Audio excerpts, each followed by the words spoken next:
Alors, bonjour à tous. Bienvenue à cette webconférence organisée par le réseau O. Donc, Mylène Roussel, je me présente rapidement. Je vais remplacer Christophe Jurado qui anime d'habitude les webconférences aujourd'hui. Aujourd'hui, on est réunis pour aborder le sujet des opportunités de transfert de compétences défense extérieure incendie à l'échelle communautaire. Objectif aujourd'hui, ça va être de cerner les contours précis de la compétence défense extérieure contre l'incendie, disposer d'un éclairage particulier lié au pouvoir de police spécial relatif à cette compétence, et du coup de présenter les modalités de gestion et de financement de cette compétence à l'échelle d'un EPCI à fiscalité. Deux intervenants sont à mes côtés aujourd'hui pour intervenir et répondre à toutes vos questions ce matin. Donc Chloé Jaillard, directrice de mission à Calia Conseil. Bonjour Chloé. Yann Landau, avocat au cabinet Landau et Associés. Bonjour. Tous les deux vont intervenir ce matin, répondre à toutes vos questions. Donc, juste avant de commencer les petites modalités pratiques, juste en bas de votre écran, vous avez le module de questions-réponses. Donc, n'hésitez pas, au fur et à mesure de leurs interventions, si vous avez des remarques, des commentaires ou des questions, à les indiquer sur ce module-là. Et on prendra le temps à la fin de leurs interventions pour interagir avec vous et répondre à toutes vos questions. Le support de présentation qui va vous être présenté ce matin sera disponible en téléchargement sur le réseau O d'ici quelques jours, ainsi que la vidéo des interventions. Donc je vous souhaite à tous une très bonne webconférence. Et,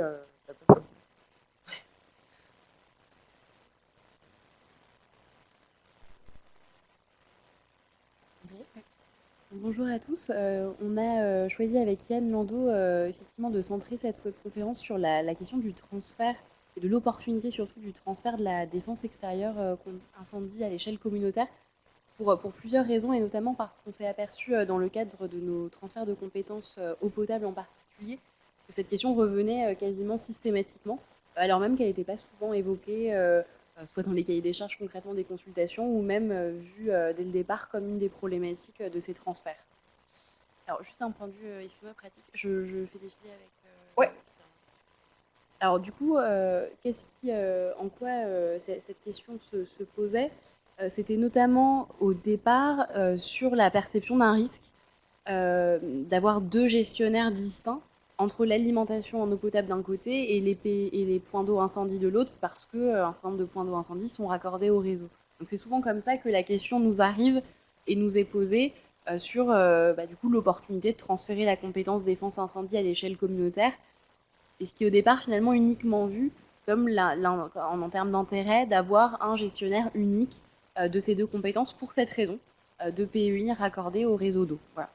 Et finalement, après analyse, et c'est tout l'enjeu de cette présentation, on s'aperçoit que cette première motivation qui se maintient est finalement peut-être pas la principale en termes de motivation à l'opportunité du transfert de la compétence défense incendie à l'échelle communautaire. Voilà. Donc c'est notre présentation, elle est en plusieurs parties. Tout d'abord, un cadrage juridique évidemment fait par Yann Landau. Ensuite, un cadrage technique pour rappeler quels sont les enjeux techniques à cette occasion. Et puis le cadrage financier. Voilà, sachant que alors, ni Yann ni moi ne sommes, je dirais, des ingénieurs spécialistes de la défense incendie. Donc évidemment, on peut répondre dans la mesure de nos moyens à des questions extrêmement pointues techniques, mais voilà, ce sera pas non plus l'objet. L'enjeu, c'était par contre de lister un certain nombre d'enjeux techniques qu'on a croisés et comment on les traite d'un point de vue juridique, organisationnel ou financier. Alors, on va commencer par le cadrage juridique, en essayant de ne pas être trop grand. Tout d'abord, une des complexités de la compétence de défense extérieure contre l'incendie, c'est la pluralité des acteurs en la matière. Mais même avant la création en tant que telle de la compétence 11, on était confronté déjà à cette pluralité. Se retrouve d'ailleurs dans ce que Chloé a évoqué sur le fait générateur de la réflexion des transferts de compétences en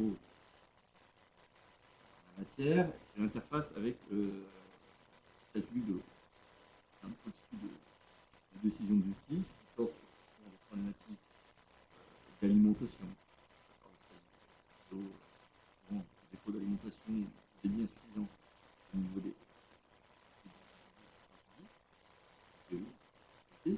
Et également, cette interface de responsabilité, on peut finalement le maire, le service, le SDIS, et ainsi de suite. Et on retrouve tout ça, finalement, dans la panoplie des acteurs qui vont graviter autour de la défense. On a d'abord, évidemment, le SDIS, les incendies de secours, qui sont chargés, eh bien, de l'élaboration de pilotage du règlement départemental de la relation de reconnaissance opérationnelle des points d'eau, évidemment, les opérations de secours. Leur expertise est indispensable pour savoir aussi les aspects suffisants ou pas suffisants, mais ce ne sont pas eux qui, au final, ont, au-delà de la règlement départemental, le recours.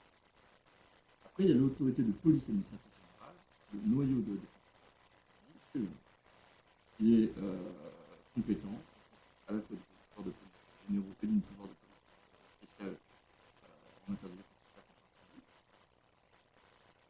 Pouvoir de police spécial qui peut avoir été transféré éventuellement à un président de communauté si la communauté a elle-même hérité de cette compétence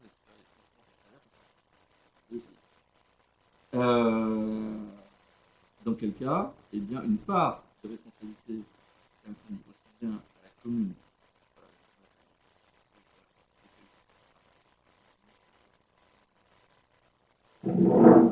Ouais. Ouais.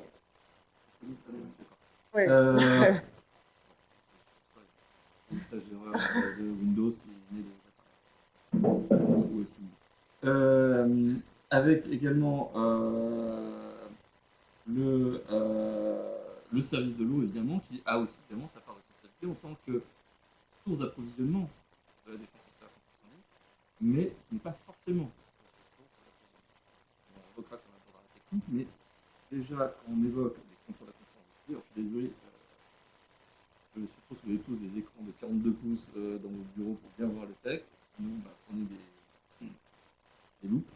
Alors, juste pour agrandir la slide, vous avez la petite icône juste en haut à droite, vous avez 4 flèches qui vont de chaque côté, vous pouvez agrandir la slide du coup, si vous voulez, pour les participants. D'abord, la défense extérieure contre l'incendie, d'un point de vue juridique, c'est introduit par la loi avec des textes d'application, on parle du décret de 2015, et si vous cherchez le décret de 2015, vous le trouverez de manière comme étant quasiment vide, puisque en réalité, ce décret a été codifié, le Code général des collectivités territoriales. Ce que nous dit le Code général des collectivités territoriales, lui-même donc a codifié, est la codification de la loi de 2011. La loi de 2011 a été codifiée dans le CGCT. On dit que voilà, la DECI, sa mission, en fait, c'est en fonction des besoins identifiés et des risques à prendre en compte, et là, on fait ça consiste à assurer l'alimentation en eau des moyens des services d'incendie et de secours par l'intermédiaire de points d'eau identifiés à cette fin. Donc, il y a un rôle d'imprégner du contexte territorial, de le décliner en termes d'enjeux sur le territoire et le mettre en œuvre. On a notamment cette alimentation. Après, on dit que, les communes sont chargées du service public de défense extérieure contre l'incendie, voilà, donc compétence communale. Elles sont compétentes pour la création, l'aménagement et la gestion des points d'eau nécessaires. Donc, au-delà de la phase d'identification et d'alimentation, il y a donc la gestion de ces points. Et elles peuvent également intervenir en amont de ces points d'eau pour garantir l'approvisionnement. On remarquera ici un point, c'est qu'il y a l'obligation de prendre en charge donc la création, l'aménagement et la gestion des PEI, de ces points d'eau incendie, mais après leur alimentation, elle peut être également d'initiative communale ou autre, tout simplement pour prendre en compte la diversité de ce que sont les PEI. Et c'est là où on voit qu'il y a déjà une première limite, c'est que ce n'est pas complètement lié au service public de l'eau, c'est largement lié au service public de l'eau en termes d'alimentation, mais en réalité, vos PEI peuvent être alimentés de toute autre manière. Ils peuvent résulter de réserves naturelles, de réservoirs ad hoc, de systèmes de pompage autres, ou même d'un réseau d'eau brute de distribution.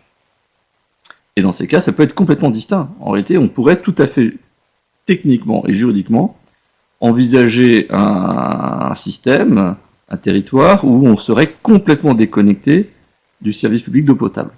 En pratique, on sait bien que, en réalité, c'est bien souvent le service public d'eau potable qui alimente en tout cas une bonne partie des ouvrages. Mais dès qu'on est dans des secteurs non urbains, ça peut être tout à fait envisagé sur d'autres enjeux. Voilà. Alors ensuite, du coup, si on continue sur la logique du lien avec le service public d'eau potable. Nombre de territoires se pose la question de savoir si on doit avoir un transfert ou pas de la DECI, parce qu'il se pose la question du transfert d'eau potable, puisque, rappelons-le, la loi a prévu, la nôtre, le transfert en 2020 de la compétence eau potable, sous réserve de débats à avoir encore demain sur la proposition de loi Ferrand. Mais là, je vous invite à regarder toutes les autres webconférences dont des intervenants très brillants sont intervenus. Bref, voilà. Oui, faut bien se faire un peu l'autopromo aussi, à Calia et nous-mêmes. Et vous trouverez bien sûr tous les liens, tout ça. Bon, allez, j'arrête. Alors, d'abord, la loi n'a pas expressément prévu le transfert de la défense extérieure contre l'incendie avec la compétence eau potable. Première chose. Alors là, vous pourrez me dire, ouais, mais enfin, en même temps, la loi n'a pas prévu le transfert des eaux pluviales urbaines, et les eaux pluviales urbaines sont transférées automatiquement avec l'assainissement. Oui, mais il y a à la fois des points communs avec la situation de l'assainissement et son interface avec les eaux pluviales urbaines, et des grandes différences. La première différence, on le voit, c'est que techniquement, je peux très bien avoir tout un volet qui est complètement détaché de mon service d'eau potable. Puisque, on l'a évoqué juste avant, je peux tout à fait envisager techniquement que la DECI soit exercée sans raccordement à un réseau d'eau potable. Là, vous allez me répondre, je fais les questions-réponses, vous allez me répondre, oui, mais à la limite, pour les eaux pluviales urbaines, je peux être en tout séparatif, et c'est pareil. Bonne réponse. Et c'est vrai, c'est une limite. La seule chose que je peux vous dire, c'est qu'en l'état actuel, l'interprétation des services de l'État n'est pas d'aller sur un transfert des eaux pluviales urbaines, la DCI avec la compétence eau potable, première chose. Deuxième chose, on a de la jurisprudence sur laquelle se fondent les services de l'État, qui fait le lien entre les deux services, eaux pluviales urbaines et assainissement. On n'a pas de décision de justice qui fait véritablement le lien entre la DECI et l'eau potable. Par contre, il est vrai qu'en tant que juriste, j'ai une inquiétude, parce que le raisonnement qu'avait appliqué le juge en 2013 était de dire il y a un lien technique qui fait que désolidariser les deux est délicat, et donc je prononce le transfert. Maintenant, c'était une décision de justice, si vous allez voir les conférences sur les eaux pluviales, sur lesquelles nous débattons, parce que peut-être que les services de l'État ont une interprétation plus large que prévu, en tout cas que le juge lui-même. Mais une chose est certaine, c'est que la question des eaux pluviales, elle va être tranchée par la loi Ferrand. Il va prévoir le transfert des eaux pluviales urbaines avec l'assainissement. Mais pour l'eau potable, la proposition de loi Ferrand ne va pas dans ce sens-là. Et il n'y a pas d'intention d'aller dans ce sens-là, notamment en raison d'enjeux qui sont quand même très différents, notamment par rapport à des problématiques de gestion et de finalité. Si vous êtes sur des eaux pluviales urbaines, en réalité, il y a une finalité proche en termes d'assainissement, avec l'assainissement, sur le traitement de ces eaux, et ainsi de suite. Alors que et il y a un enjeu aussi du fait que les communautés deviennent l'interface, petit et grand cycle de l'eau. Là, on n'est pas du tout sur ces questions-là. L'eau est une ressource qui est employée, mais pour une finalité complètement différente qu'est la défense contre l'incendie. Donc, voilà, l'interprétation n'est pas d'aller sur ce terrain-là, mais voilà, il y a une vigilance à voir, et il est vrai, dans la mesure où si je suis sur un territoire où il y a un lien très fort entre le service de l'eau et ces enjeux-là, à tout le moins, il est pertinent de se poser la question du transfert ou pas de son opportunité. Notamment parce que c'est parfois plus sécurisant pour le service de l'eau de pouvoir être aux commandes en la matière, parce qu'il a quand même des obligations après en termes d'alimentation. Après, autre aspect, il y a la question des pouvoirs de police. Attendez, il y a une chose que je suis perdu par rapport à ce que j'ai fait. Oui, c'est bien ça, j'ai sauté en fait une. Non, j'avais sauté une diapo, voilà. En même temps, je l'avais déjà évoqué. Donc, les textes précisent clairement que dans les contours de la compétence, on a donc l'alimentation des ouvrages, qu'on appelle les PEI, les points d'eau d'incendie. La notion d'ouvrage peut être un peu ambiguë parce que c'est l'alimentation qui peut se faire par le réseau d'eau potable, mais par des points d'eau naturels, et la DECI peut porter en réalité aussi sur le fait qu'un étang servira éventuellement sur l'alimentation avec des systèmes de pompage et des choses dans le genre. Il peut s'agir aussi de retenue artificielle. Donc la notion d'ouvrage va être ici entendue de manière large et pas seulement sur du construit spécifique. À noter aussi, la DECI peut s'appuyer sur des ouvrages privés. Mais dans ces cas, il y a tout un travail à faire de rédaction, de conventionnement avec ces opérateurs privés, notamment pour garantir l'accès, car c'est souvent un des problèmes lorsqu'on a parfois recours sur des ouvrages privés, c'est leur accès, leur compte, pour pouvoir faire le contrôle, pour s'assurer de leur alimentation, etc. Ensuite, sur les prescriptions techniques, on est sur un système à étages. Il y a un référentiel national. Pour les personnes privées, on va rajouter une couche un peu différente. Souvent, les personnes privées, en fait, qui vont servir de base pour notre mission, sont des exploitants de sites qui sont soumis à des propres règles spécifiques au titre du droit des installations classées. C'est un élément à prendre en compte. Après, il y a la déclinaison au niveau départemental, élaborée par le SDIS, avec le concours des communes et arrêté par le préfet. C'est le règlement départemental. On va s'inscrire du coup dans cette pyramide-là. Et sur cette base-là, le maire ou le président de l'EPCI, en fonction de qui exerce la compétence et du transfert ou non des pouvoirs de police, on va y venir, j'aurai du coup la charge de faire cette déclinaison sur mon territoire des besoins, de la mise en œuvre, de l'implantation des poteaux, etc., etc. Et ensuite, eh bien, va se poser la question des pouvoirs de police en la matière. Par défaut, il y a donc les missions qu'on a évoquées et l'interface avec qui sont les pouvoirs de police du maire. C'est un pouvoir dit de police spécial. Lorsque la compétence a été transférée à la communauté, alors je peux décider, en complément de la compétence, de transférer le pouvoir de police du maire vers le président. Ça ne se fait pas automatiquement en la matière, c'est très différent de... Dans le Code général des collectivités territoriales, le législateur a prévu 2 types de mécanismes. Dans certains cas, avec la compétence, il y a un transfert par défaut des pouvoirs de police qui s'opère, sauf opposition du maire. Par exemple, en matière d'assainissement collectif, enfin d'assainissement, s'il y a un transfert de la compétence assainissement, par défaut, il y a le transfert de la compétence assainissement, sauf si un maire s'y oppose. Dans quel cas, il peut s'opposer à son transfert et le président peut lui-même s'opposer du coup à la réception de ses pouvoirs de police. Mais en matière de défense extérieure contre incendie, alors même que les enjeux sont sans doute plus importants, et on verra sans doute qu'il est plus difficile de scinder la compétence des pouvoirs de police, là, le législateur a prévu un mécanisme où, par défaut, il n'y a pas de transfert des pouvoirs de police au président de l'EPCI, mais c'est au maire de proposer le transfert des pouvoirs de police. C'est-à-dire qu'il y a un ou plusieurs maires qui proposent le transfert des pouvoirs de police en disant « Eh bien, je trouve que ça serait une bonne idée de transférer les pouvoirs de police au président. Alors, pour peu que le président soit également maire, à la limite, il peut le faire lui-même, mais enfin, ça fait un peu bizarre. Et sur cette base-là, le préfet pourra prendre un arrêté pour décider des transferts des pouvoirs de police, mais attention, ça s'opérera après l'accord de tous les maires des communes membres et l'acceptation par le président de l'EPCI du transfert.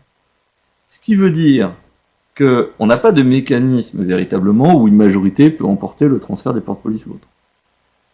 C'est un mécanisme qui est très délicat à obtenir. Et encore plus délicat avec les nouveaux périmètres des communautés, où on n'est plus sur les petites communautés, rarement en tout cas sur les petites communautés de 9, 8 communes, comme on a pu avoir avant, en tout cas les 2 derniers schémas départementaux de coopération intercommunale. Ça existe encore, mais ça devient rare. Quand vous êtes sur des périmètres où vous avez 50 communes, par exemple, ça devient plus délicat à transférer. Alors attention, Les mécanismes, par contre, sont avec des règles de majorité qualifiée en ce qui concerne les communautés urbaines et les métropoles. On est sur des règles différentes. La majorité des 2/3, si ma mémoire est bonne. Mais pour les comités de communes, comités d'agglomération, on est sur ces règles d'unanimité. Alors, à notre sens, c'est ce qui s'est cloué tout à l'heure, il y a comme un enjeu majeur à transférer les pouvoirs de police. Sur les territoires qu'on accompagne, où ils avaient déjà, par exemple, sur une partie de leur territoire, la compétence eau potable, et avaient déjà la compétence des ECI, tous ceux avec qui nous avons travaillé en la matière nous ont dit que s'ils n'avaient pas bénéficié du transfert de pouvoir de police, eh bien, en réalité, ça vidait de son sens la compétence des ECI. Et c'était une source, du coup, même de fragilité, d'insécurité, que d'avoir la compétence, mais sans les moyens, finalement, de l'exercer, avec la défense extérieure contre l'incendie. Première chose. Deuxième chose, pourquoi, du coup, il faudrait aller faire ce transfert? Eh bien, d'abord, il ne faut pas en avoir peur d'un point de vue maire, parce que la compétence en matière, c'est la compétence qui consiste à réglementer l'activité transférée. Donc, à réglementer au titre de la DECI. Ça ne veut pas dire qu'on dépossède le maire de tous ses pouvoirs de police. En cas d'urgence, de catastrophe, le maire est toujours en première ligne, il a toujours de son ses pouvoirs de police généraux qui lui permettent d'intervenir. Par contre, ça permet, en transférant à la communauté, eh bien, de légitimer en fait la mise en œuvre effective de la DECI, en donnant au président la possibilité d'identifier les risques à prendre en compte, de prendre des arrêtés en conséquence pour dire voilà, il y a tel ou tel risque, donc il faut effectivement intervenir à tel endroit, tel endroit, tel endroit, de pouvoir définir la quantité, la qualité et l'implantation des points d'eau à incendie identifiés, et ça permet surtout à la communauté de porter l'élaboration du schéma intercommunal des deux ECI, qui reste sinon communal. C'est-à-dire que si on transfère la compétence, mais pas les pouvoirs de police, tout l'aspect planification de la stratégie, finalement, est perdu. Au mieux, la communauté peut accompagner les communes, elle peut apporter une vision globale, mais la réalité, c'est que l'aspect mutualisation qu'on fait par le transfert, la coordination sur l'ensemble du territoire est quasiment perdue, à notre sens, s'il n'y a pas le transfert des pouvoirs de police. Autre remarque sur les transferts de pouvoirs de police, ce n'est pas définitif. C'est remis en cause à chaque renouvellement de mandat. Donc il y a un lien personnel aussi qui s'établit à cette occasion. Et quand je dis renouvellement de mandat, en réalité, il y a même un fait générateur qui est la désignation d'un président. Donc s'il y a un changement de présidence, ça joue aussi. Ce n'est pas donc que le mandat. S'il y a une fusion, par exemple, qui a lieu, c'est remis en cause aussi. Voilà. Alors, dernier point. Alors, je ne vais pas trop m'attarder sur le schéma intercommunal de défense extérieure contre incendie, parce qu'on va peut-être l'évoquer aussi sous l'angle technique. Mais c'est un aspect important. Un des points clés du schéma, de la compétence de ECI est cet aspect de planification permettant derrière la mise en œuvre des actions avec donc ce schéma qui est prévu donc, par le CGCT et qui permet d'avoir, on va dire, 5 volets. L'état des lieux de la défense extérieure contre incendie, où on en est, identifier les risques à prendre en compte et intégrer leur évolution prévisible, et là c'est tout un aspect de planification permettant de se projeter, et là on voit bien aussi qu'il y a une interface avec l'urbanisme, mais la stratégie de développement de la communauté aussi, par rapport aux zones d'activité, et ainsi de suite.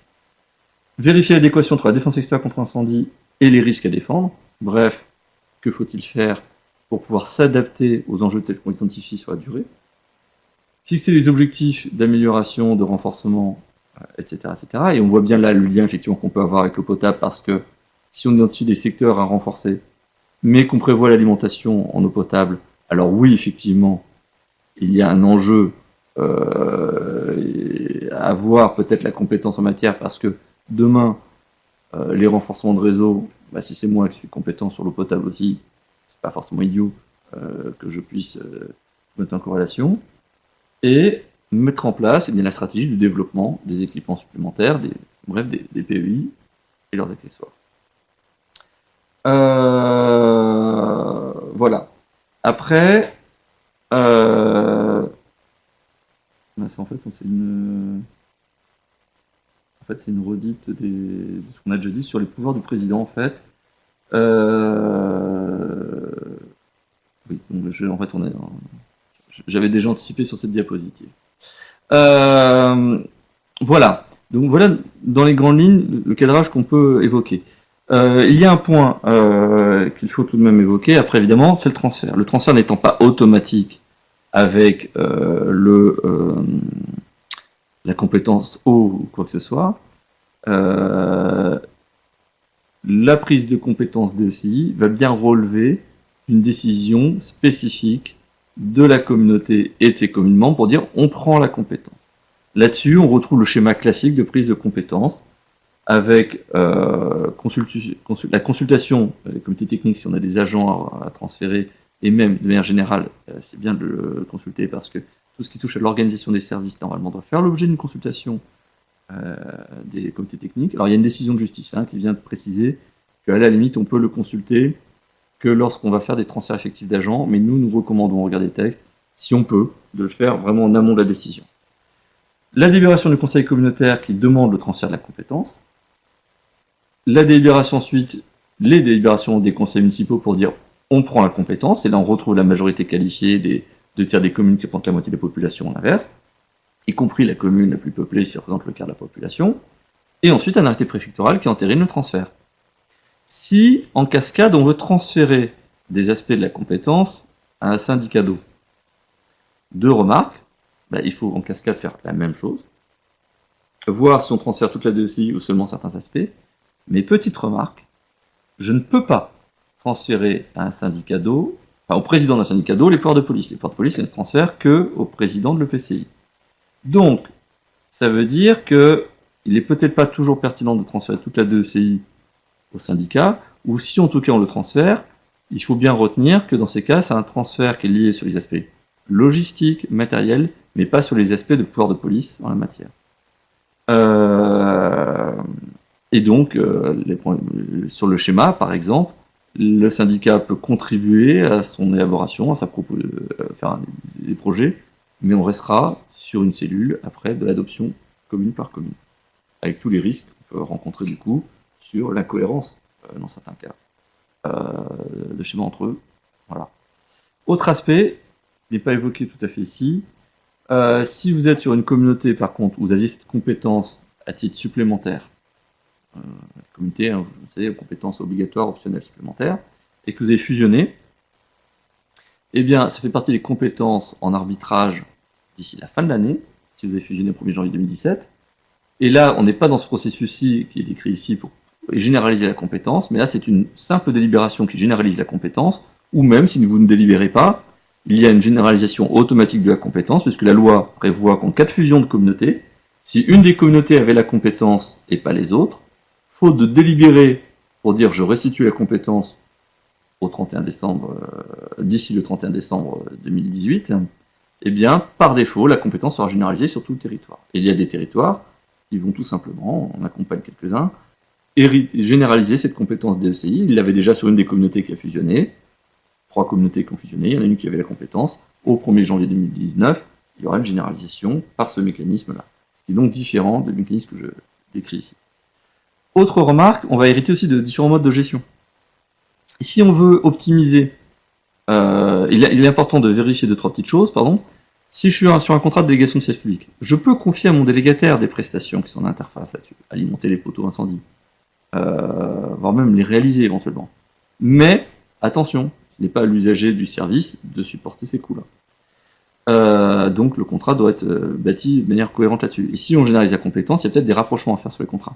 Si à l'inverse, je suis en régie, à la limite, peu importe, si je suis en régie dotée de la simple autonomie financière, donc juste techniquement, il n'y a pas de distinction en termes de personnalité entre ma régie qui gère l'eau potable et mon service DECI. Là-dessus, pas de souci.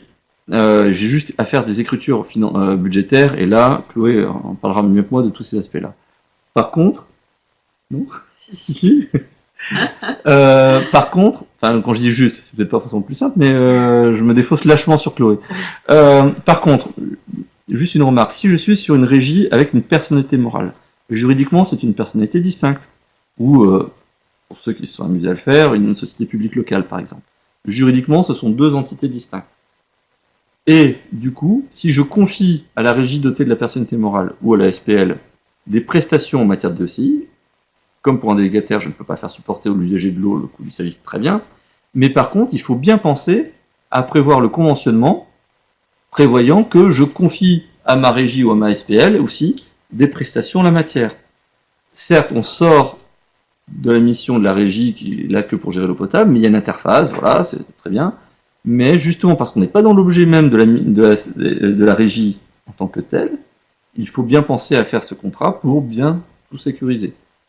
Et vous avez des grandes régies d'eau, je pense à un grand syndicat dans le Nord par exemple, où il y a justement cette relation qui est organisée entre le syndicat et sa régie, pour justement bien dire la régie intervient au titre de la DSI sur tel aspect, tel aspect, tel aspect, pour le compte de mes membres. Voilà ce qu'on pouvait dire sur les aspects juridiques, on pourra évidemment y revenir, mais je crois que j'ai déjà largement dépassé mon quota de temps. Non, ça va? Non, c'est bon. On veut pas. Ok, merci. Pas du tout. Alors, sur le cadrage technique, et on va voir qu'on va retomber sur un certain nombre d'enjeux que vient d'évoquer Yann. Tout d'abord, en termes de processus dans l'analyse, il faut commencer par identifier les besoins de couverture au titre de la défense incendie. Alors là, ça fait le lien avec le cadre juridique dans le sens où il y a des réglementations nationales et aussi des réglementations départementales. Et donc là, c'est un petit extrait à titre d'exemple issu du SDIS Nord, où on voit qu'il peut y avoir des prescriptions différentes selon le type d'habitation, l'éloignement de l'habitation par rapport à d'autres centres. Donc ça, il faut évidemment le regarder avec attention parce que un des enjeux est en lien avec, par exemple, la rédaction d'un schéma local de défense incendie dont parlait Yann tout à l'heure. Ça peut être d'adapter au mieux les moyens de la défense incendie au regard des besoins de couverture et justement ces besoins de couverture qui sont bien écrits dans les réglementations nationales et départementales. Voilà. Donc là-dessus, attention. Il peut y avoir des schémas locaux qui existent, qui aujourd'hui sont plus complètement en adéquation avec la réglementation, qui a pu s'assouplir voilà, sur certains points. Ensuite, deuxième étape, je dirais, dans l'aspect technique, c'était recenser le patrimoine actuel relatif à la défense incendie et des renforcements nécessaires au regard des besoins. Donc ça, je dirais que ça ressort de notre retour d'expérience. Alors là, c'est de manière très qualitative pour ce qui est de Yann et de moi-même, mais on s'est aperçu, et notamment depuis 2015-2016, d'anomalies qui peuvent subsister de manière persistante, et parfois de patrimoine qui n'est pas aujourd'hui complètement en lien avec les besoins de couverture. Donc ça, c'est vraiment le gros enjeu, c'est de complètement maîtriser ce patrimoine relatif à la défense incendie en faisant évidemment l'inventaire. Alors l'inventaire de tout le patrimoine qui va être spécifique défense incendie, l'inventaire aussi du patrimoine partagé avec la compétence eau potable, et ça c'est notamment important dans tous les cas de figure où aujourd'hui c'est la commune qui est à la fois compétente en eau potable et en défense incendie, et où des dépenses relatives à la défense incendie ont pu être oubliées dans le cadre du budget annexe eau potable. Voilà, si on pense qu'ensuite il y a transfert de compétences à la communauté, soit que la commune conserve la défense incendie, soit que d'ailleurs la communauté décide également de prendre la compétence défense incendie, il va falloir bien faire la part des choses en termes de budget, avec l'eau potable d'un côté dans le budget annexe eau potable et la défense incendie de l'autre côté dans le budget principal. Donc savoir bien identifier le patrimoine distinct, c'est aussi pouvoir ensuite partager les immobilisations, enfin les ventiler, et puis les charges afférentes également les imputer correctement. Ça on le reverra évidemment dans le cadrage financier. Ouais, et puis enfin dans la maîtrise du patrimoine aussi identifier, et là peut-être cartographiquement, les zones qui ne sont pas couvertes ou qui nécessitent des renforcements. Ouais. Et avoir aussi les moyens de fonctionnement de contrôle notamment et d'entretien. Ça c'est vraiment en lien avec ce dont on s'est aperçu sur différentes études, c'est que les contrôles ils étaient autrefois réalisés par les SDIS et de manière effectivement très régulière. Aujourd'hui il semble que voilà, sur certains territoires les derniers contrôles datent un peu. Alors, voilà, ça c'est sur quelques retours d'expérience locaux, je prétends pas parler voilà, pour toute la France évidemment.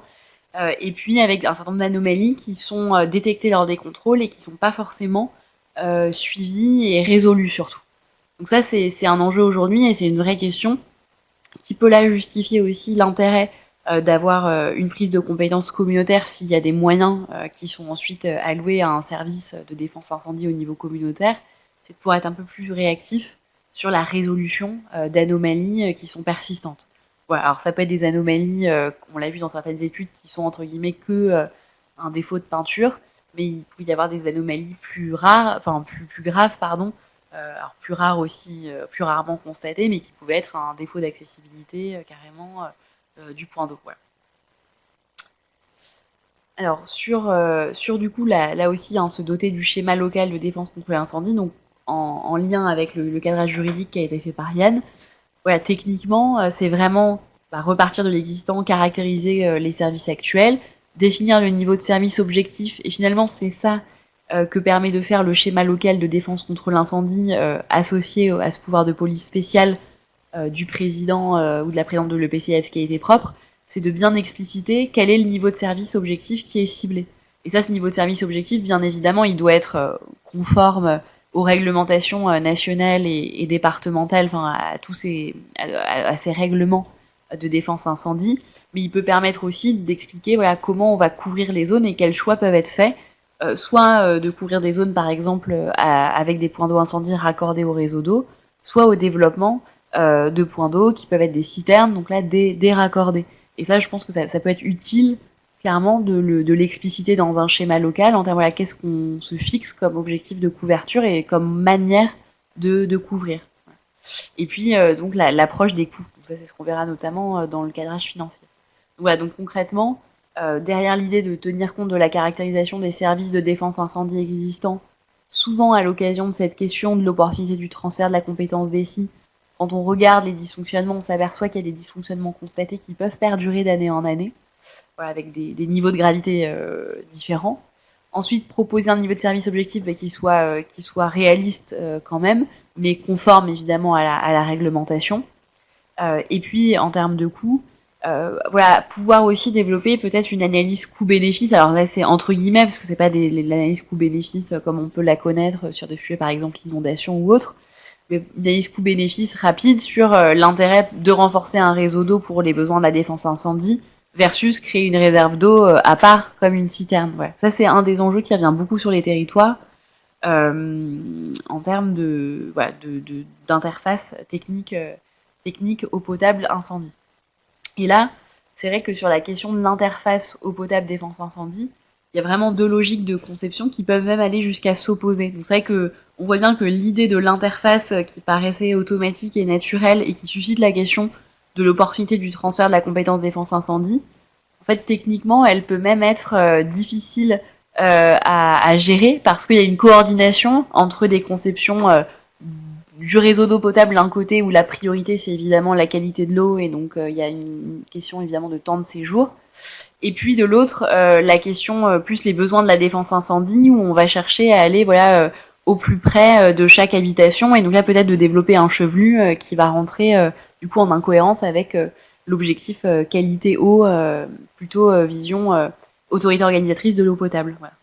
Donc ça, c'était voilà, les grands enjeux. Alors on voit que le cadrage juridique, il est très important parce que les besoins techniques et les analyses techniques, elles vont s'inscrire dans ce cadre jusqu'à la formalisation à notre sens. Et ça, c'est vraiment une des préconisations qui ressort de nos retours d'expérience en la matière. C'est vraiment de formaliser ce schéma local de défense extérieure contre l'incendie, alors qu'il soit communal aujourd'hui. Et a fortiori, si la compétence est prise à l'échelle communautaire, ça nous semble extrêmement important pour essayer de donner du contenu et du sens au pouvoir de police spéciale s'il est transféré. Alors enfin, en termes de cadrage financier, alors là, les choses sont claires. Le service public de défense extérieure contre l'incendie, c'est un service public administratif qui ne va pas faire l'objet d'un budget annexe distinct et toutes les charges doivent être inscrites et supportées par le budget général des autorités organisatrices compétentes. Donc les communes, la plupart du temps dans la situation actuelle, ou si on se place dans une hypothèse de transfert de compétences à une échelle communautaire, la communauté.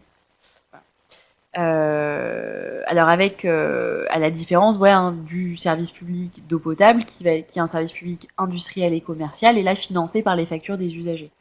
Ouais, donc ça, c'est un point de vigilance dans la situation actuelle pour toutes les communes qui sont compétentes et en eau et en défense incendie, bien faire attention à distinguer les coûts en la matière. On a aussi des cas de figure dans des situations actuelles hors cas de transfert de compétences à des communautés, de syndicats d'eau qui peuvent être soit avec une compétence à la carte défense incendie, soit parfois qui font des prestations pour les membres au titre de la défense incendie. Donc par exemple qui prennent en charge un groupement de commandes, qui ensuite permet de faire l'entretien ou le contrôle des différents points d'eau incendie sur leur commune.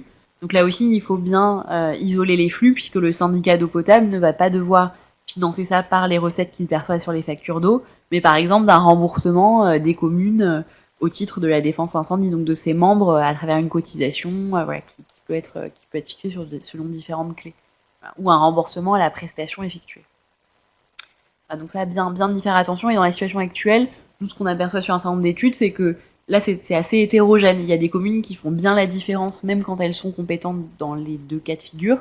Et puis, on peut avoir des communes qui ne respectent pas tout à fait ce principe, notamment d'équilibre budgétaire sur le service public industriel et commercial de l'eau potable, et surtout du principe de l'eau paye l'eau. Et puis, alors dans le cas du transfert de la compétence défense incendie, donc à la faveur de la procédure de transfert de la compétence eau potable de la compétence défense incendie que rappelait Yann, il faudra évidemment prévoir l'évaluation des charges transférées dans le cadre de la procédure de CLECT. Voilà. Avec la nécessité d'aller rechercher les charges en fonctionnement, en investissement pour évaluer les charges transférées, alors dans les 9 mois à compter du transfert de compétences, et selon les principes qui sont rappelés dans le Code général des impôts. Là, je ne m'étendrai pas là-dessus, sauf s'il y a des questions, mais c'est la procédure classique. Avec un petit nota, c'est qu'on s'est aperçu, nous, dans les exercices qu'on a pu être amenés à faire sur ce sujet-là, qu'un certain nombre de communes avaient tendance à citer au titre de leur charge de fonctionnement, au titre de la compétence défense extérieure contre l'incendie, les charges qu'elles payent au titre du contingent incendie. Et ça, on s'en est notamment... ça a bien aussi distingué. Le contingent incendie ne fait pas partie de la compétence défense extérieure contre l'incendie, qui est vraiment la compétence qui concerne la gestion matérielle des points d'eau incendie. Donc il peut tout à fait y avoir transfert de la compétence, là je parle sur ton contrôle Yann, mais moi c'est bien ce que j'ai retenu, il peut y avoir transfert de la compétence défense extérieure contre l'incendie, et donc des charges afférentes concrètement au contrôle des points d'eau incendie, à leur entretien maintenance, aux coûts moyens annualisés relatifs au renouvellement de points d'eau ou à la création de points d'eau. Mais par contre, que ce soit les communes qui conservent le versement du contingent incendie directement aux SDIS. Oui, parce que c'est absolument pas... Les deux ont un point commun, effectivement, qui est la défense contre l'incendie. Ouais. D'ailleurs, le SDIS ne porte pas que sur l'incendie, d'ailleurs. Les deux ont un lien avec la sécurité civile, on va plutôt dire ça comme ça. Mais effectivement, dans un cas, c'est la contribution qui est liée à la départementalisation et au financement du service SDIS, alors que l'autre, c'est effectivement la compétence DECI et un autre volet qui est le financement et l'accompagnement, le financement de la technique qui va permettre de lutter contre les incendies. Donc ce sont vraiment deux choses différentes, les deux représentent des coûts, mais on peut donc avoir une communauté qui a la compétence DECI, mais qui ne prend pas en charge le contingent SDIS.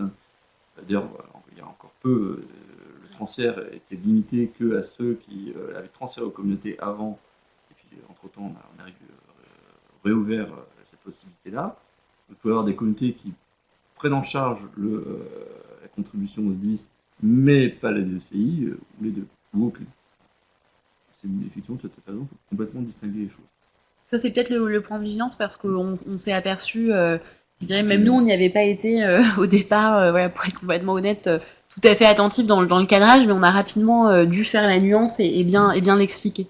Donc voilà, ça aussi en termes de pédagogie, là en termes de retour d'expérience vis-à-vis des élus, des conseillers municipaux, et dans le cadre aussi de la procédure CLECT, c'est vrai que ce cadrage, il est aussi à bien faire. Donc là, avec le rappel des acteurs qui a été fait par Yann, et du coup des sources de financement de ceci. Voilà, donc typiquement, cette question du contingent incendie, elle peut ressortir un peu tard dans la réflexion au moment où on fait l'évaluation des charges transférées.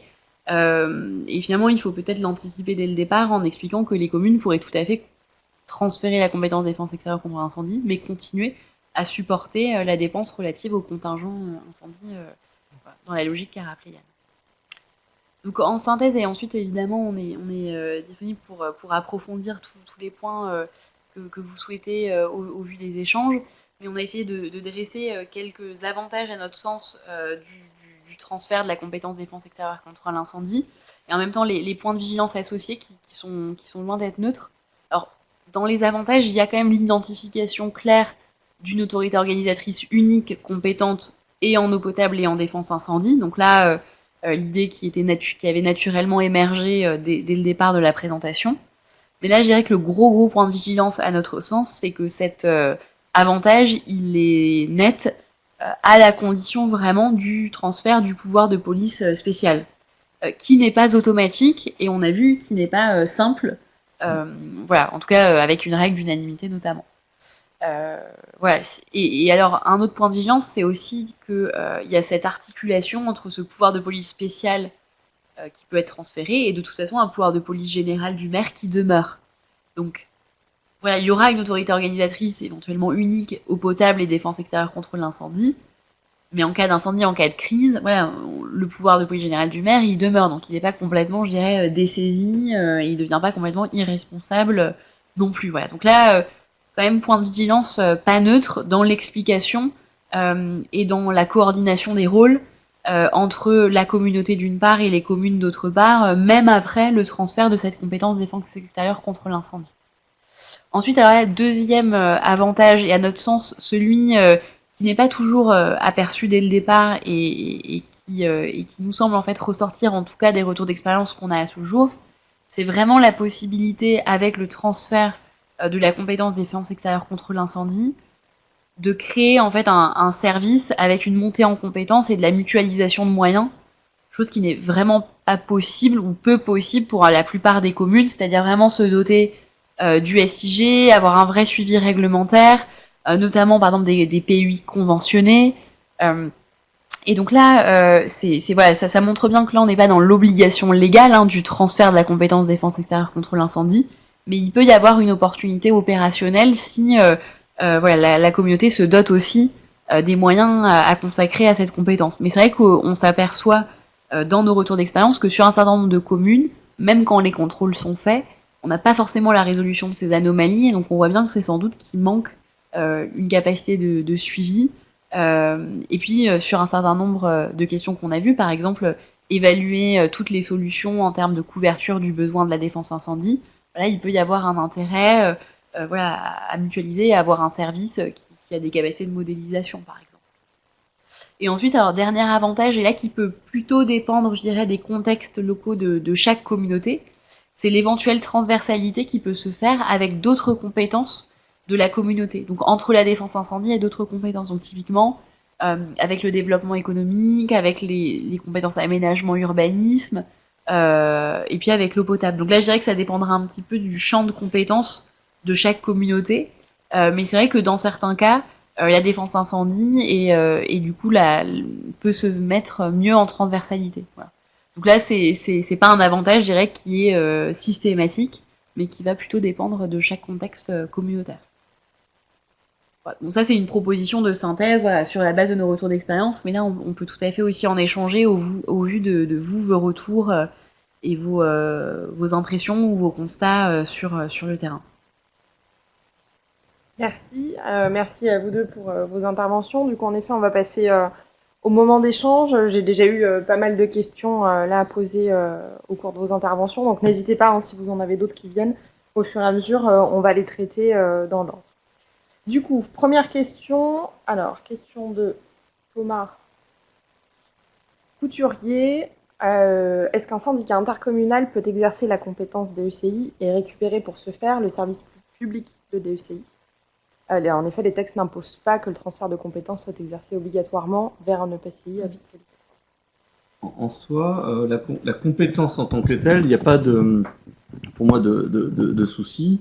Je peux transférer effectivement le volet compétences à un syndicat, et donc demain, même sans passer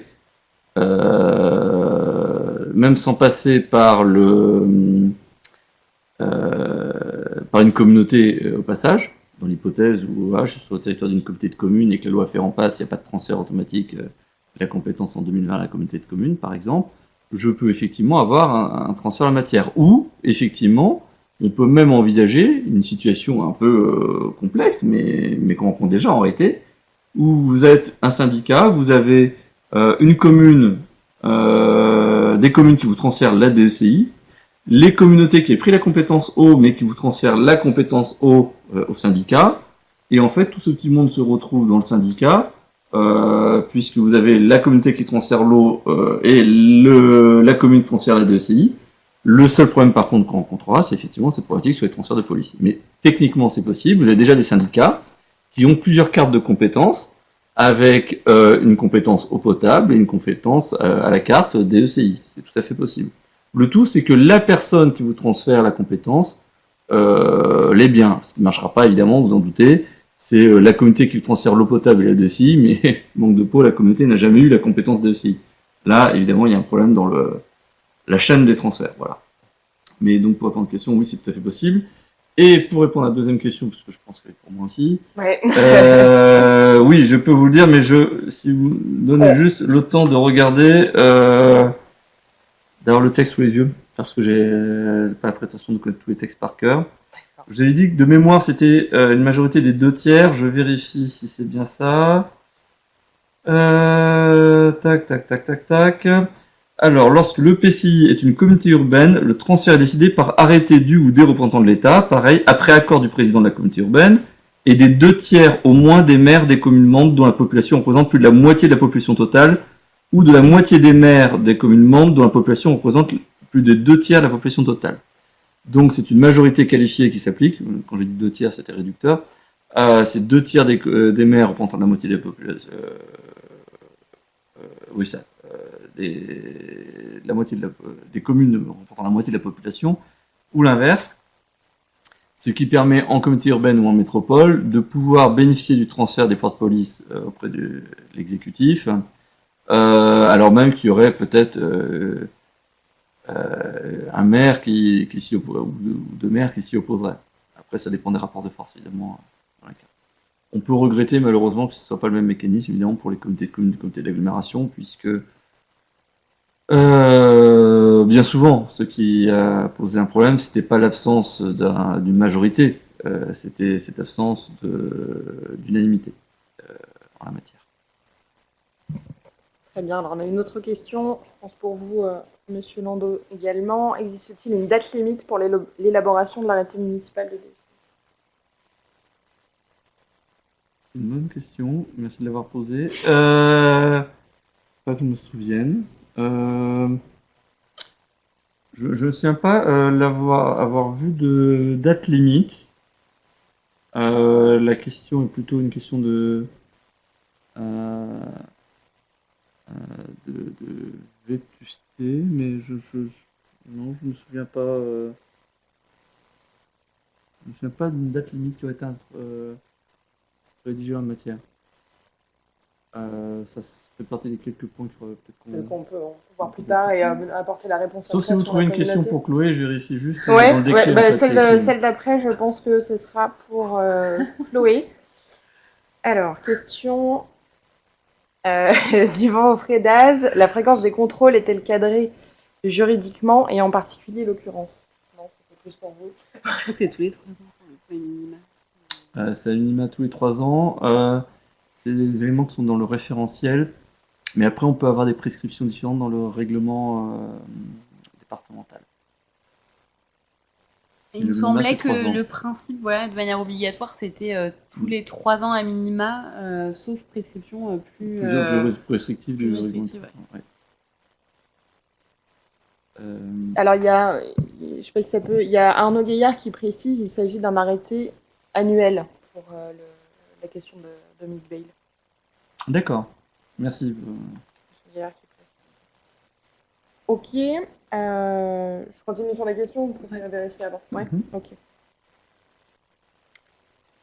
Alors, autre question de Thomas Couturier. Dans quelle mesure un maire peut faire porter l'effort financier de création des points d'eau incendie sur un particulier par l'intermédiaire de la délivrance ou de la non-délivrance du PC? Dans quelle mesure un maire peut faire...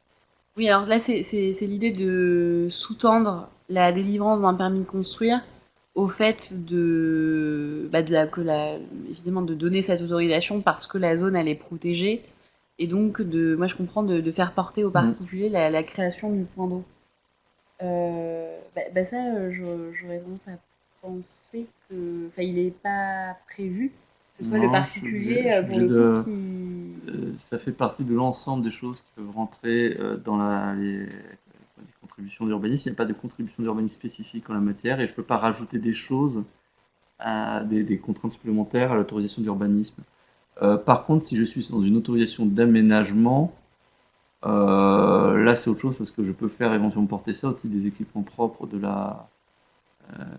l'opération d'aménagement. Je pense qu'on doit pouvoir le faire. Alors, en mettant ça à charge à l'aménageur de la ZAC ou autre.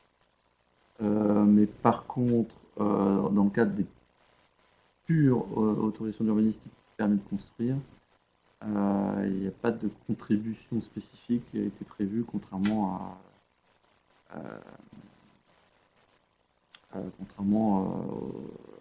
l'assainissement aussi. Ouais, il y a encore même là, la PFAC, elle a été déconnectée des autorisations d'urbanisme. Là, à chaud, je dirais plutôt non. Au-delà du rendement des contributions prévues par l'article 332-6 du Code d'urbanisme, m'aimerait bon. Donc c'est plutôt la réponse, elle serait plutôt non. Alors même s'il existe des PUI privés ou des PUI conventionnés, il y a souvent au niveau des emprises d'industriels notamment et de professionnels. Voilà, mais sur un particulier, plus comme c'est sous-entendu, à notre sens, non. Autre question du coup sur les points d'eau incendie, qui doit financer la base de données des PUI? Alors oui, ça c'est vrai que c'est une question qui s'est posée. Alors il y a des systèmes d'information côté SDIS qui existent et qui peuvent être donc des bases de données existantes. Ensuite, c'est vrai que nous, dans les études qu'on a vues, justement, c'était plutôt les communautés, quand elles s'étaient vues transférer la compétence, ou les syndicats, puisqu'on a aussi accompagné des syndicats compétents en matière de défense incendie, qui faisaient en sorte de mettre à jour leur base de données des points d'eau incendie. Alors voilà, en essayant de la détailler au maximum, alors de l'actualiser et avec le SDIS et réciproquement, d'échanger les bases de données avec le SDIS, et puis de renseigner au fur et à mesure les anomalies, voir s'il y a des points d'incendie qui sont plus concernés par certaines problématiques. Donc c'est vrai que nous on a du coup typiquement chiffré dans les coûts associés à la gestion matérielle de la compétence défense incendie, de la cartographie, de l'actualisation de bases de données en interface avec le SDIS, mais qui à notre sens relève bien et est bien nécessaire pour le bon exercice de la compétence défense extérieure contre l'incendie par l'autorité compétente. Donc dans l'idée, soit qu'elle soit communale, soit qu'elle soit intercommunale syndicat ou communautaire. Très bien.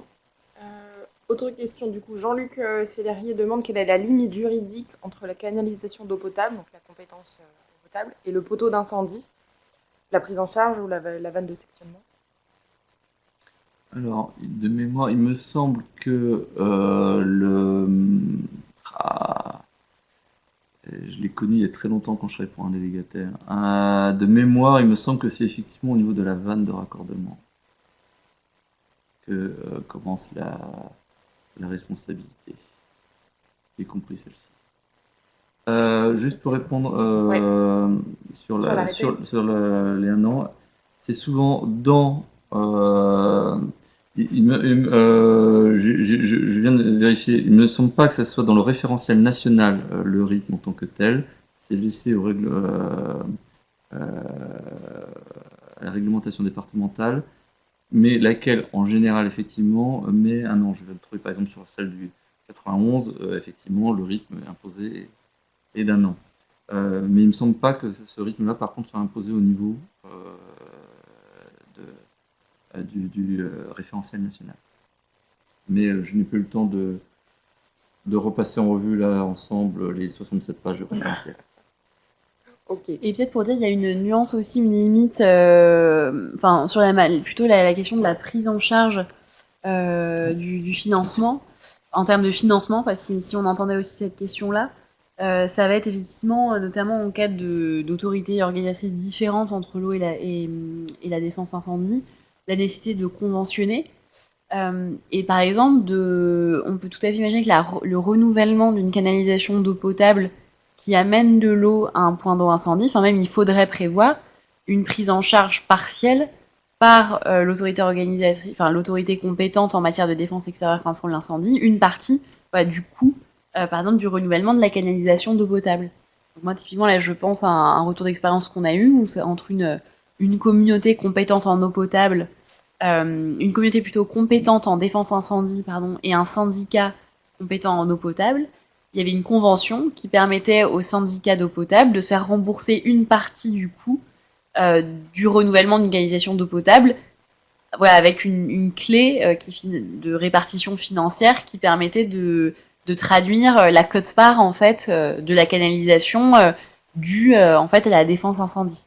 Donc ça aussi, voilà, en termes de limite au incendie, à la limite, là je dirais presque technique, voilà, de à quel moment ça s'arrête entre la canalisation et le début du PEI. Et puis il y a aussi, même sur la partie canalisation qui dépend du service public d'eau potable, des clés financières potentiellement à trouver, parce qu'il faut, comme l'eau doit payer l'eau, il faut pas non plus que l'eau paye trop, que les usagers payent trop, paye trop au sens paye des prestations, paye une part des coûts qui ne relèvent pas uniquement du service public d'eau potable. Et donc c'est pour ça qu'il faut bien organiser, éventuellement par conventionnement, le remboursement par le service de défense incendie au service d'eau potable pour aussi la quote-part, par exemple, de canalisation, de renouvellement. Merci. Alors, autre question, Dominique Bayle. La création et l'aménagement des zones d'activité est généralement de la compétence d'un EPCI. Or, l'implantation des poteaux incendie fait partie des DECI de la commune. Du coup, comment la commune peut gérer les poteaux incendie dont elle n'est pas propriétaire, la CCI n'ayant pas forcément la compétence DECI. En fait, il faut gérer ça de la même manière qu'avec des personnes privées. Alors, il y a deux possibilités. Quand c'est la personne publique, puis avant, on est sur une zone qui a été aménagée par la communauté. D'abord, on peut tout à fait, à la fin de l'opération, organiser des transferts. Il y a une circulaire là-dessus. J'ai une doute, c'est une circulaire. Non, c'est des pratiques qui ont été validées par des préfectures, consistant par exemple pour les voiries et réseaux, à la fin de l'opération, de les retransférer dans le patrimoine communal. Alors même qu'effectivement, on défend toujours que par défaut, une zone d'activité, c'est un tout, et je prends une compétence sur l'ensemble de l'aménagement de la zone, et tous ses accessoires, la voirie, les réseaux, y compris les ECI. Mais, tout comme on peut organiser un rebasculement de ces ouvrages vers les communes, pour la voirie, on peut le faire du coup pour ces ouvrages rattachés à la DECI. A l'inverse, on peut aussi envisager de conserver effectivement les biens sous la maîtrise de la communauté, y compris sur ses coûts, d'entretien ou autre, mais on peut dans ces cas conventionner, comme on peut le faire avec les personnes privées. Sauf que là, c'est une personne publique, mais quelque part, on peut tout à fait recourir au même type d'outils pour valider cette intervention. Ce qui permet d'éviter aussi d'organiser ou des mises à disposition descendantes des biens ou des transferts des biens, ce qui reste possible, même s'il y a un rattachement dans le domaine public, puisque ça affecte un service public. En réalité, dans le Code général de la propriété des personnes publiques, lorsque c'est affecté à des missions qui sont d'une autre entité, on peut tout à fait organiser sans déclassement les transferts des biens de l'entité A à l'entité B. Très bien. Question d'Yves Cochet. La compétence DECI est-elle sécable en vue d'un transfert? Par exemple, est-ce qu'on peut transférer exploitation, investissement, ou est-ce que ça doit être d'un seul bloc? Toujours compliqué de répondre à ces questions-là. Alors, entre investissement et fonctionnement, non, mais c'est pas ce que vous avez évoqué ici, puisque l'exploitation, investissement, ça peut être encore un peu différent. Les services de l'État n'aiment. Alors, d'abord, première chose, il n'y a aucun texte en tant que tel qui m'interdit de scinder une compétence de scinder au sein d'une compétence. Il n'y a aucun texte qui me dit que la compétence est monobloc, non transférable, et que ce soit la DSI ou une autre compétence d'ailleurs. C'est tout le débat qu'on a eu sur la GEMAPI. La loi, on a été obligé de recourir à la loi pour nous dire que on pouvait scinder au sein d'une compétence pour son transfert. Pas des communes à la communauté, mais des communautés à d'autres structures au-dessus. Mais la réalité, c'est qu'il n'y a sans doute pas besoin de la loi pour rappeler ce qui est une évidence juridique. En tout cas, pour moi, c'est une évidence juridique. Je dis pour moi parce que justement, on n'est pas toujours d'accord avec les services de l'État là-dessus. De même, il n'y a aucun texte qui interdit de scinder entre fonctionnement et investissement. Pour autant, au moins en tout cas sur scinder entre investissement et fonctionnement, ça, les services de l'État n'aiment pas trop. Et on peut comprendre parce qu'effectivement, ça vient brouiller les cartes sur les questions des mises à disposition des biens ou des choses dans le genre. Il y en a un qui investit, mais en fait il est mis à disposition d'autres, mais qui n'est content que pour le fonctionnement, compliqué. Par contre, dans les items en la matière, ne transférer que un bout de la compétence DECI à la communauté, par exemple, il n'y a pas les aspects de planification, etc. Il n'y a pas les aspects de schéma, parce que de toute façon on sait qu'on ne va pas transférer les pouvoirs de police, mais on transfère quelque chose sur un bout de compétence sur la mise en œuvre, par exemple, la réalisation des PEI, pourquoi pas vous ne scindez ni dans l'investissement ni le fonctionnement, et vous avez une compétence qui est que partielle par rapport à la DCI. Mais là-dessus, je sais qu'on risque d'être exposé à des interprétations différentes d'une préfecture à une autre, parce que il y a des sensibilités différentes et les services de l'État sont un partenaire obligé en la matière, et on peut avoir effectivement malheureusement des lectures différentes.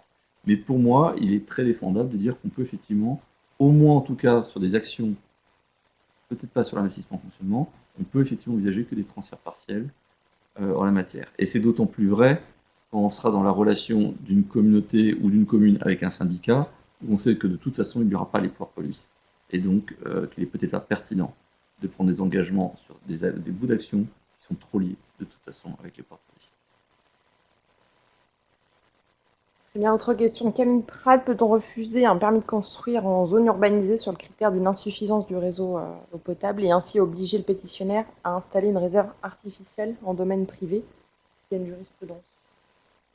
Là-dessus, il faudrait que je regarde. Alors, je suis désolé, il faut que je regarde avec mon confrère, parce que ces aspects vraiment droit de l'urbanisme, c'est plutôt quelqu'un d'autre chez nous qui intervient dessus, notamment dans les liens en la matière.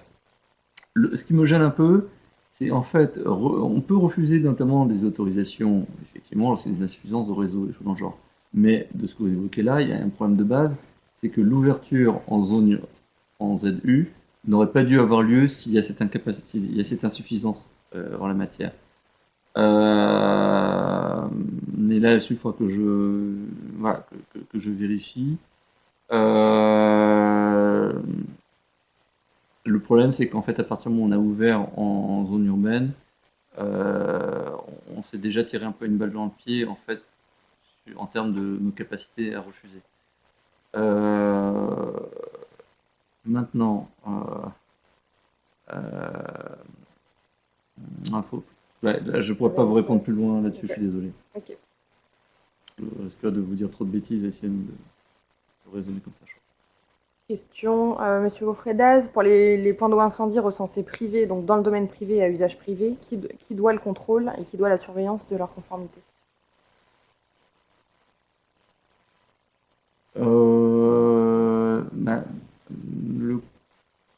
Et à usage privé, domaine privé et à usage privé. Ouais.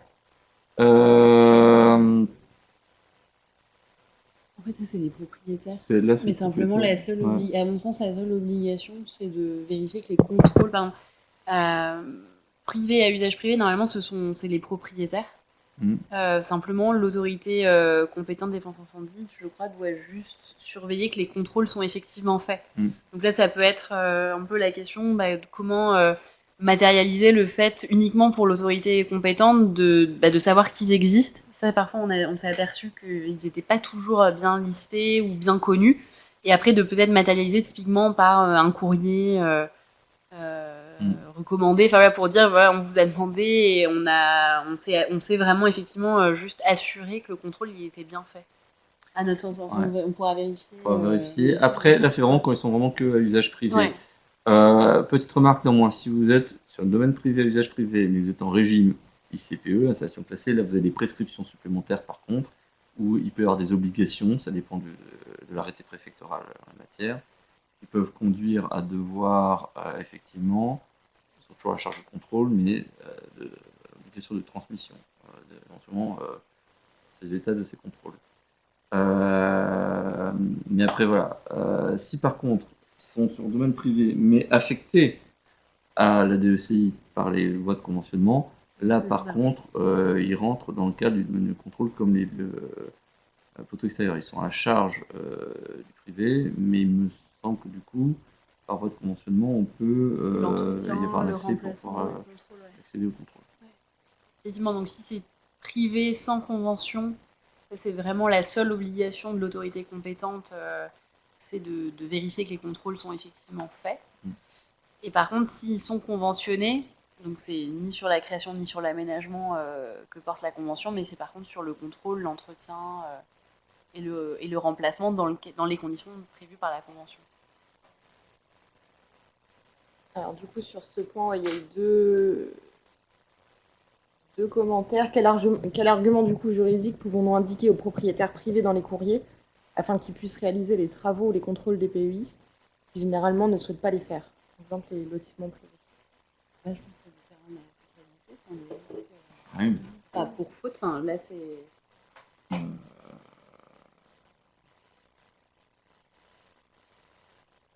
C'est vrai que là-dessus, on va être assez limité parce qu'en fait... alors, j'arrive pas... Ah oui, là, c'est la question juste au-dessus. Oui.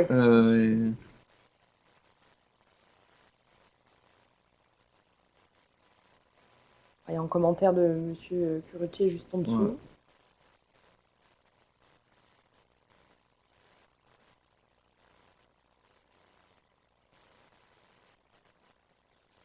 À mon sens, en tout cas, moi, ce que j'ai vu sur les missions qu'on a pu mener sur la question là, du courrier, c'était et d'ailleurs c'était une question qui nous était souvent posée aussi sur quel est l'impact du transfert du pouvoir de police spécial sur la question des responsabilités. Là, c'est d'essayer d'évoquer le risque en cas de dommage aux biens ou aux personnes, qui est responsable in fine et vers qui les responsabilités vont se tourner à la fin. Et donc là, je pense que c'est ce type d'argumentation. Alors, il faudrait peut-être les creuser sur les moyens qui peuvent... C'est-à-dire que la personne va engager effectivement sa responsabilité, mais c'est vrai qu'on n'a pas forcément de... non, de levier. Je regarde, mais je ne crois pas avoir vu de texte nous autorisant à faire exécuter d'office des travaux et des choses là-dessus. Au titre du pouvoir de police, on peut effectivement éventuellement mettre en demeure d'eux, mais c'est vrai qu'on va être très très vite limité sur les aspects mis en œuvre. Donc par contre, effectivement, il faut insister sur la responsabilité qu'ils peuvent engager. Je vois que ça réagit...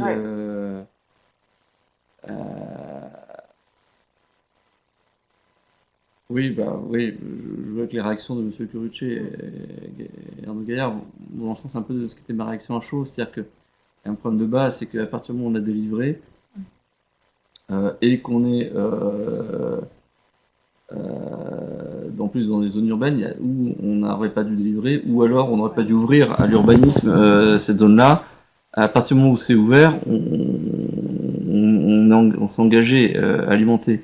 Et effectivement, si au demeurant il y avait déjà une insuffisance du service pour des constructions existantes, alors là on n'a pas le choix, il faut faire ces renforcements et là en termes de responsabilité, c'est comme on est sur les ouvrages publics, on s'en prend plein la figure, on va dire ça comme ça, en cas de contentieux, puisque là il y a toute la chaîne de responsabilité entre le gestionnaire de réseau, s'il s'est engagé à alimenter, n'alimente pas suffisamment, ne garantit pas les débits, et l'autorité compétente en matière de DCI, parce qu'elle n'a peut-être pas pris les mesures là-dessus, parce que c'est elle qui a la responsabilité comme aussi de l'alimentation, on aura tout le jeu de responsabilité d'acteurs qui va s'enchaîner.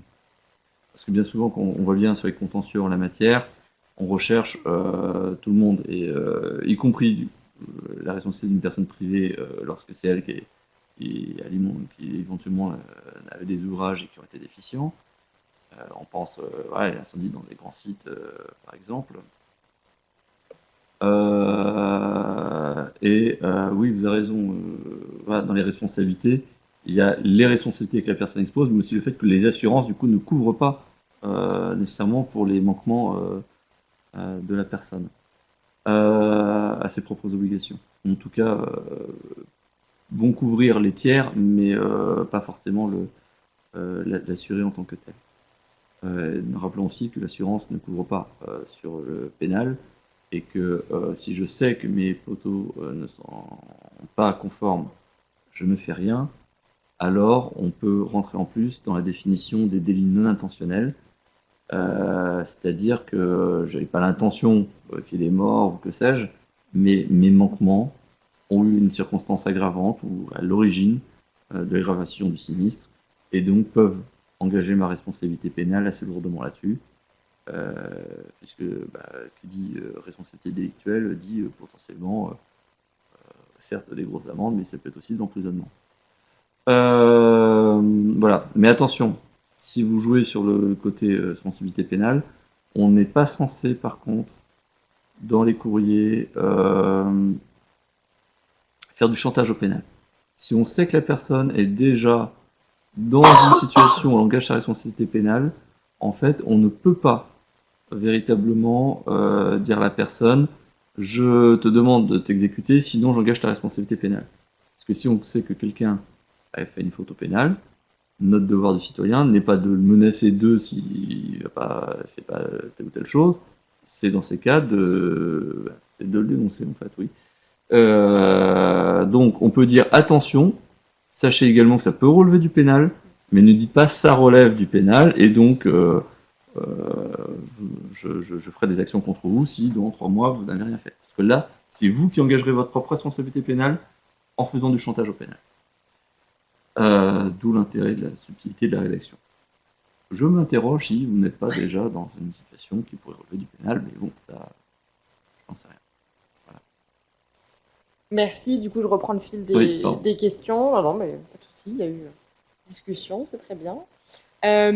Autre question, du coup, les manœuvres des poteaux incendie peuvent avoir des répercussions dans le réseau d'eau potable qui obligent à faire des purges sur plusieurs points du réseau. Est-ce qu'on peut facturer ces interventions à la commune ou l'EPCI? Ça se pratique. Ouais. On pourrait le défendre. Quelque part, l'usager de l'eau n'a pas à payer pour les suggestions qui sont imposées par un autre usage du réseau. Donc, ça ne serait en soi pas forcément choquant, effectivement, qu'il y ait cette prise en charge. Maintenant, comment je l'évalue, comment je fais le distinguo là-dessus, je ne sais pas si tu as rencontré des cas.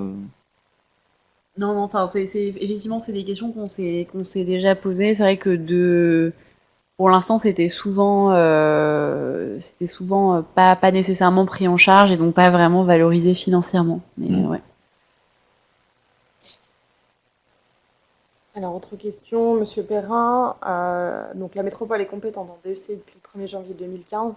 Vous pouvez me confirmer que le financement et le renouvellement des points d'eau incendie dans les lotissements privés qui ne desservent que les besoins du lotissement privé sont à la charge du lotissement. Et du coup, les arguments juridiques pour indiquer au syndic afin de réaliser les travaux qui, généralement, ne souhaitent pas faire les travaux. Là, on est bien dans le cadre de PEI privés sans convention. En fait, ça dépend. Ça Là, dépend ce parce serait que, la question de... ouais, mais du coup, regarde la question. Ouais. Si on est bien dans un lotissement où il n'y a pas eu à la fin de l'opération de lotir un transfert de tous les ouvrages vers le public, alors oui, on peut effectivement défendre qu'on est dans ces cas sur des poteaux privés et du conventionnement, mais sans la recharge. Et c'est à la ASL de le prendre en charge. Le problème, c'est que bien souvent, la ASL n'a même pas, donc le syndic, l'association syndicale de lotissement, de prendre en charge. Le problème, c'est que malheureusement, bien souvent, la ASL n'existe pas, les réseaux n'ont pas été transférés, et voilà. Donc ça pose quand même effectivement la question si Voilà, c'est pertinent ou pas. Mais les arguments juridiques vont être pareils que pour ceux qui ont été évoqués avec la personne privée, ils ne s'exécutent pas. Ouais, c'est vraiment si les PEI sont privés sans convention. La réponse, elle est oui, le financement et le renouvellement des PEI, dans ce cas-là, il est à prendre en charge par les propriétaires, enfin, par exemple par les syndics. S'il y a des PEI privés, mais il y a une convention envoyée du forme, bah, pour le financement de la création de l'aménagement, là, c'est le propriétaire syndic. Par contre, le remplacement, et au vu de l'entretien et du contrôle, là, c'est selon les termes de la convention, c'est plutôt l'autorité compétente défense incendie.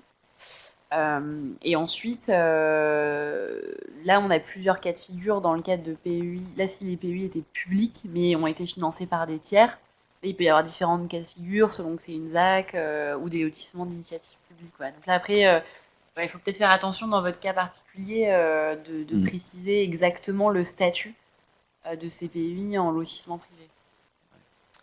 A priori, ce serait plutôt, voilà, si ce sont bien des PEI privés, hors convention, la réponse était plutôt oui à votre question. Ouais. Et du coup, réaction de M. Curutier, dans ce cas, quid du pouvoir de police générale du maire de la commune? Que doit-il faire à ce titre?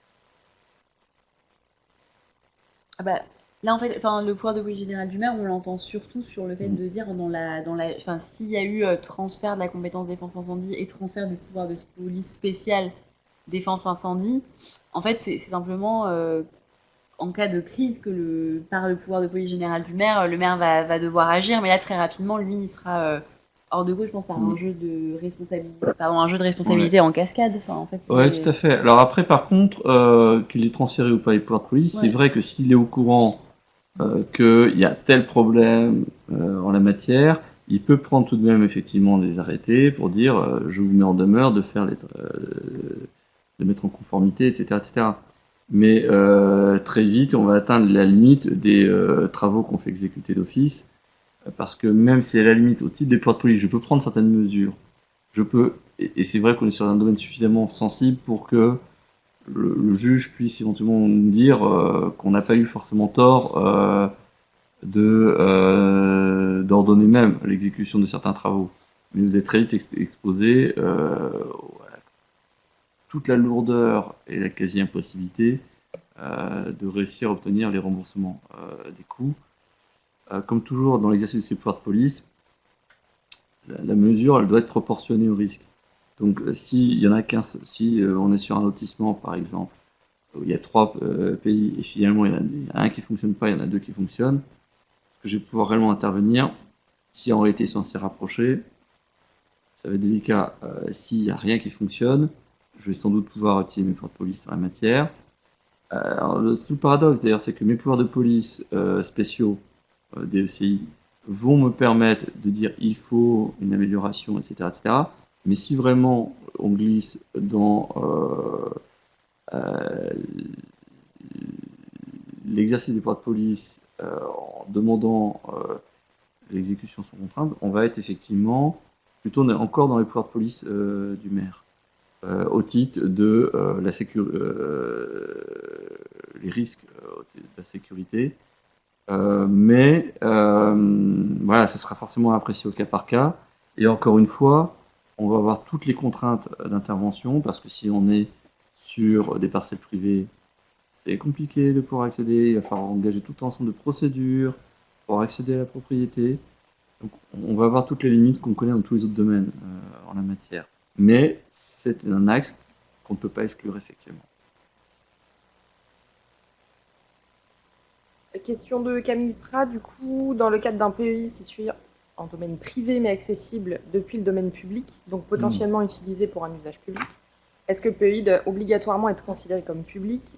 Et du coup, pour le considérer privé, doit-on limiter l'accès via une clôture, par exemple, ou le préciser sur un panneau d'affichage? C'est pas forcément la présence ou non en domaine privé. Et ce qui va conditionner réellement cet aspect-là va être surtout l'auteur de l'ouvrage. Si on est sur un ouvrage sur domaine privé, certes accessible, mais sur domaine privé, parce qu'il est hérité par le propriétaire, sur le coup, ça reste un PEI privé. Par contre, en général, sur ceci, on a conventionné avec la personne pour pouvoir en faire un usage dans le cadre des intentions publiques et pas que sur l'emprise foncière. Mais il faut un conventionnement en la matière pour encadrer effectivement ce qu'on fait en la matière. C'est-à-dire qu'il est privé d'un point de vue propriété et appartenance, mais il rentre dans notre stratégie de défense extérieure contre l'incendie.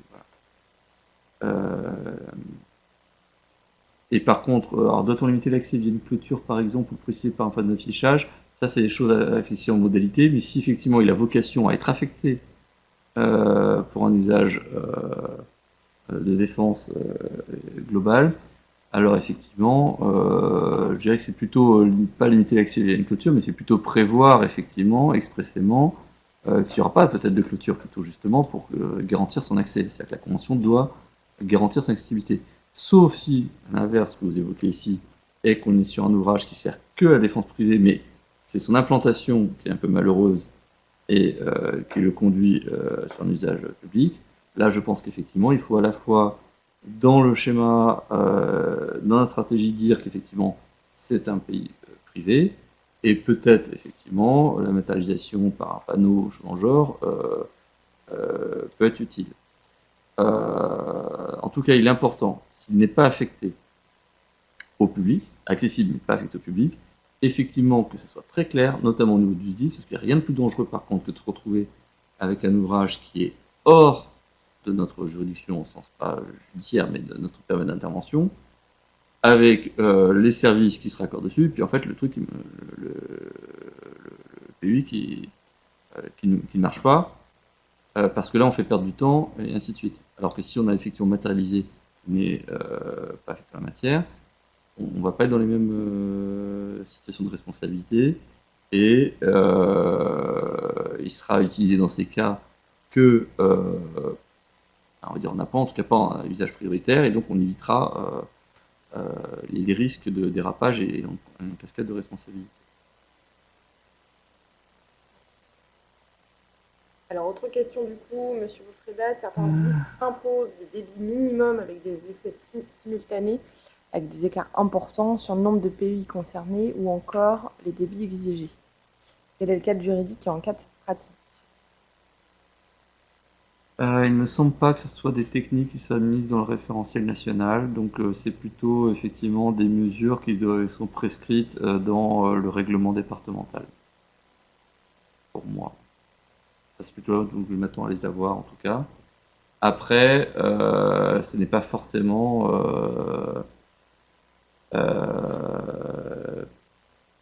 là à voir. On peut pas exclure effectivement que les SDIS le fassent, alors même que ce n'est pas été expressément prévu dans les process du règlement départemental.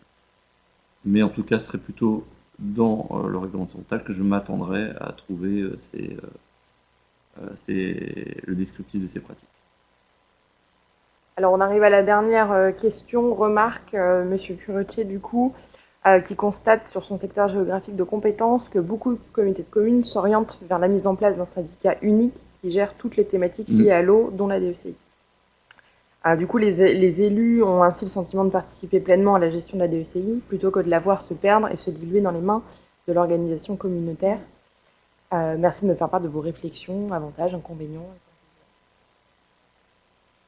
Vaste sujet. Voilà, c'est pour ça que je l'ai réservé pour la fin, celle-ci.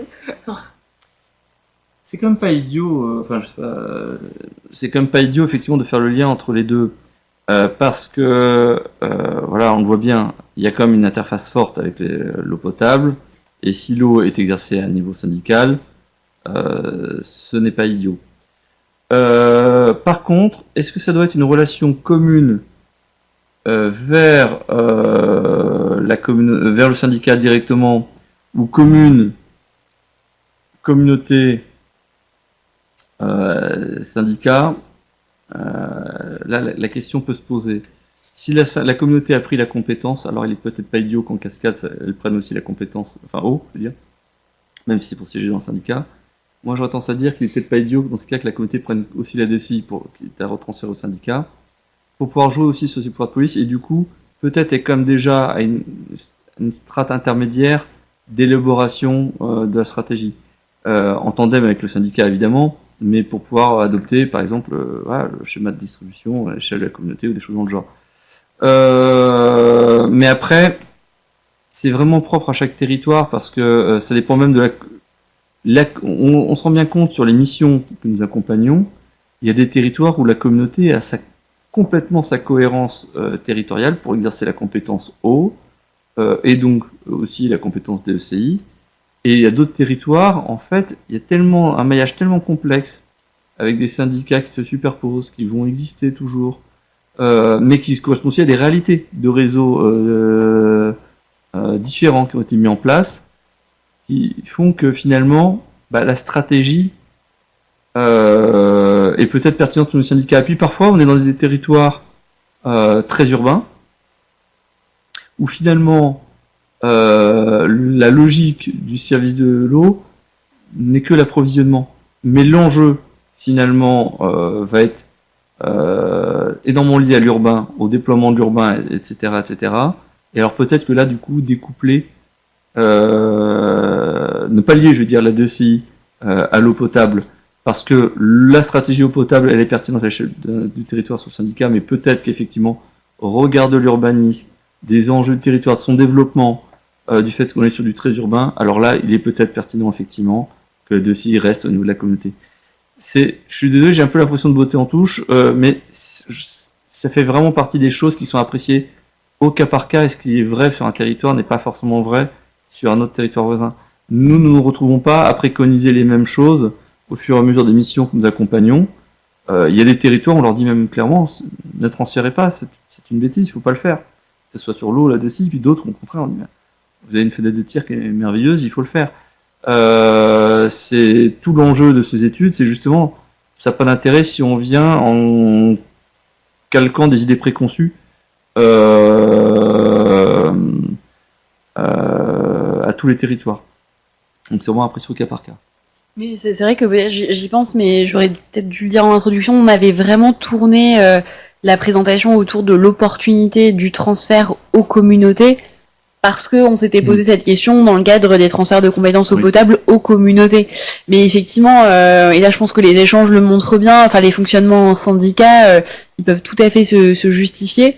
Nous, je pense que dans ce cas-là, le point de vigilance, vous l'avez vu, par rapport à notre axe sur les communautés, c'est de bien voir que là, il n'y aura pas de transfert du pouvoir de police spécial. Donc là, c'est de faire vraiment très attention à ce contenu de la gestion uniquement matérielle, de la compétence défense extérieure contre l'incendie.